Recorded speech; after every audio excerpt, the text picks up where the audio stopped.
Okay, so February 4th, 2025. And wow, just it's a day packed with big news stories. We've got international stuff going on, legal battles are heating up, and even Elon Musk is making a splash in the world of federal spending. But maybe not how you'd think. So, are you ready to dive in with me? Yeah, let's unpack it all and see why it matters. All right, so first up, the Trump administration is back in the news. This time with the decision that impacts around 350,000 Venezuelans living in the U.S.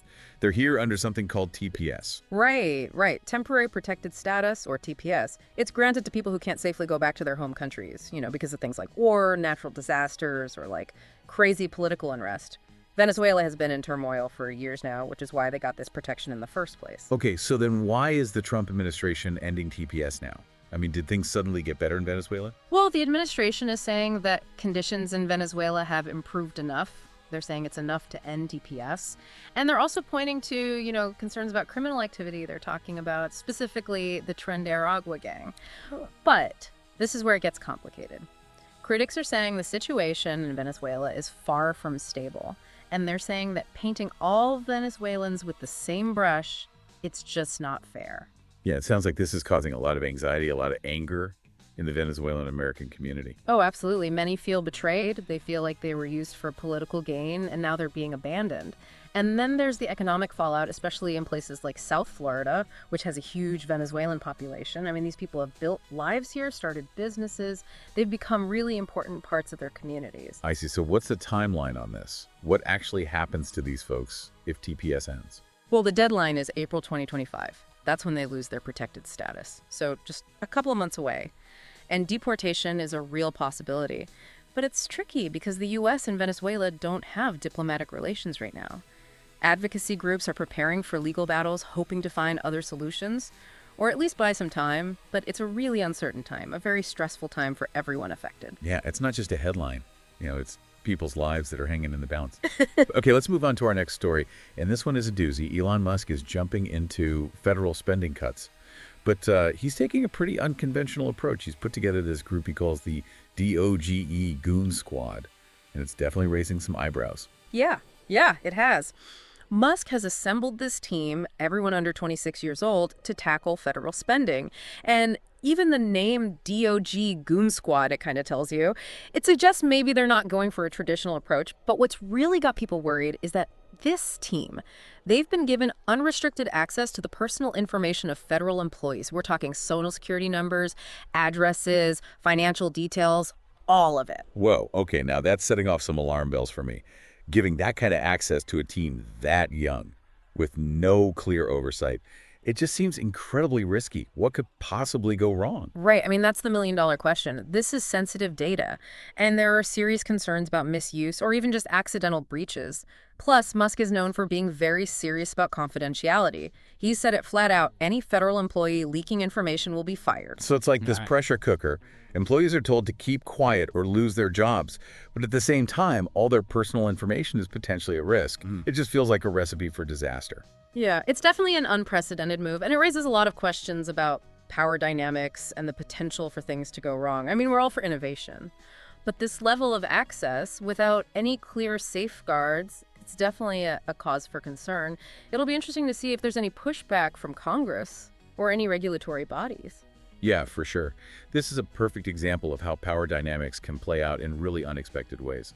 Speaking of power dynamics, let's move on to our final story for this part.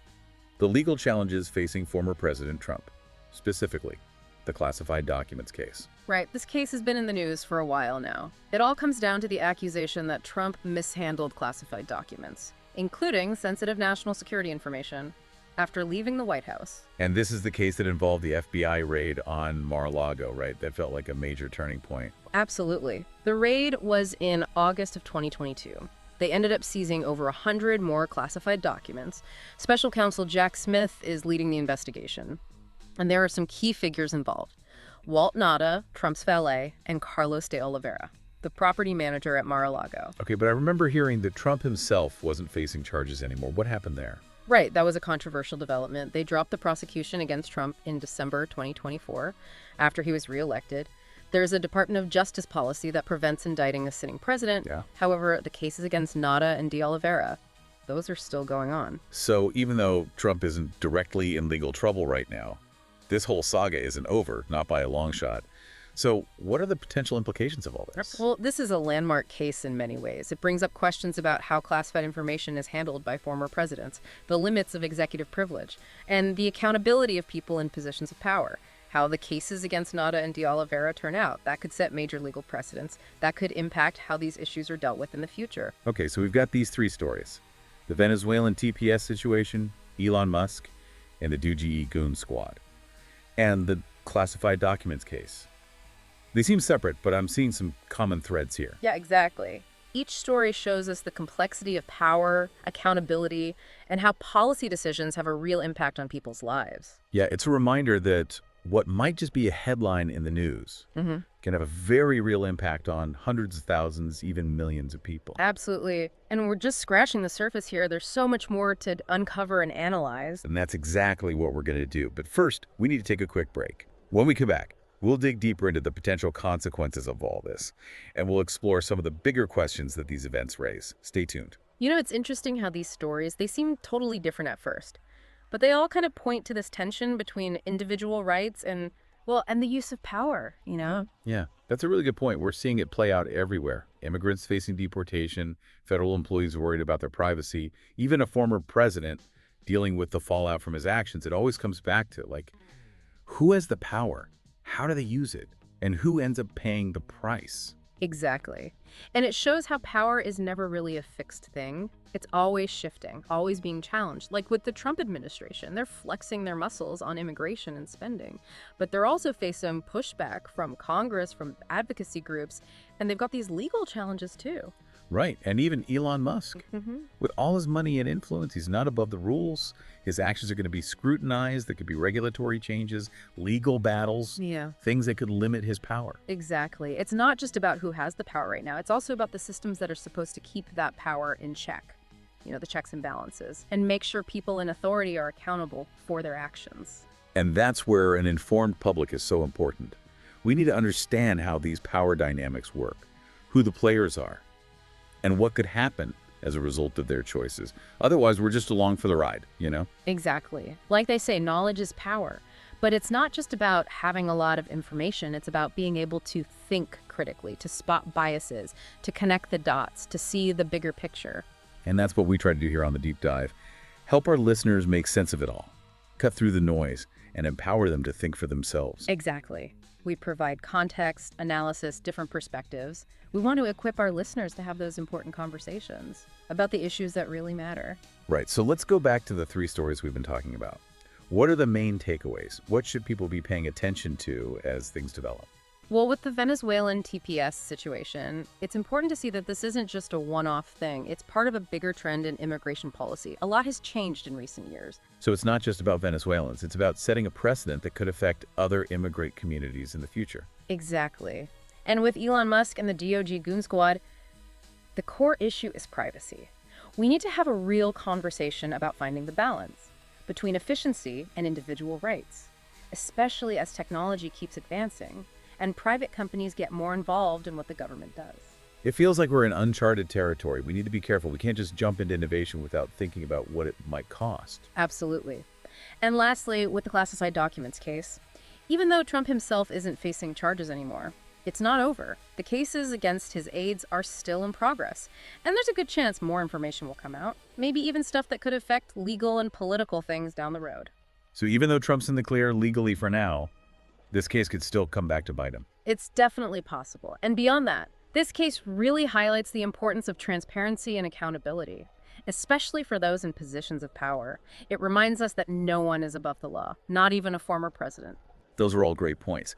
But I also want to talk about something that often gets lost in all the headlines and legal stuff.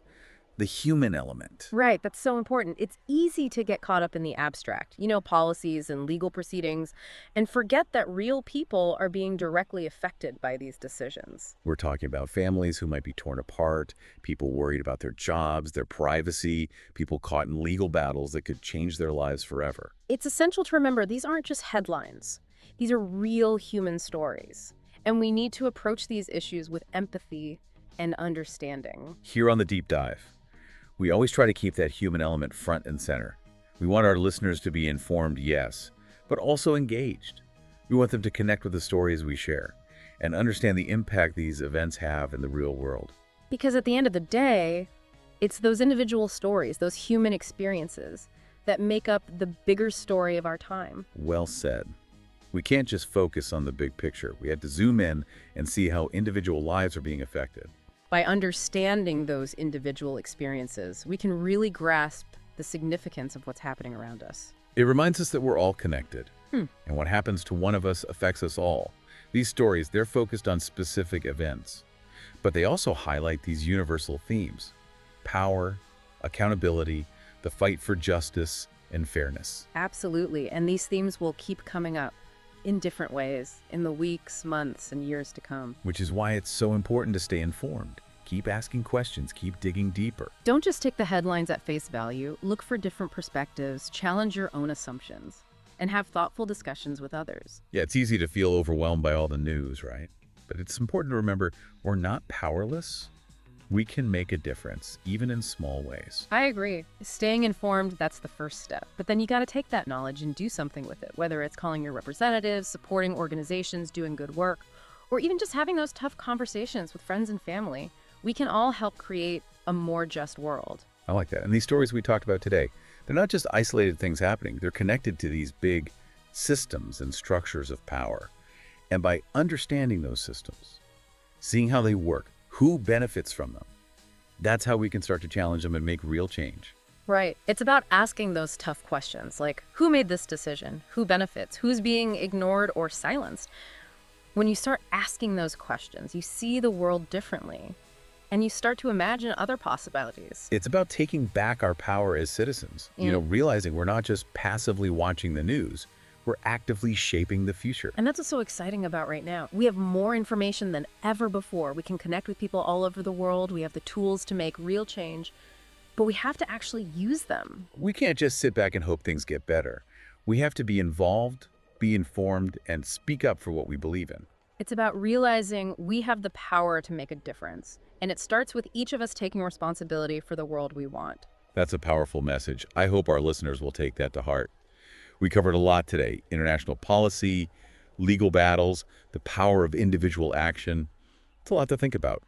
But I hope it's left you feeling more informed, more engaged, and more hopeful about the future. It's been great diving deep with you today.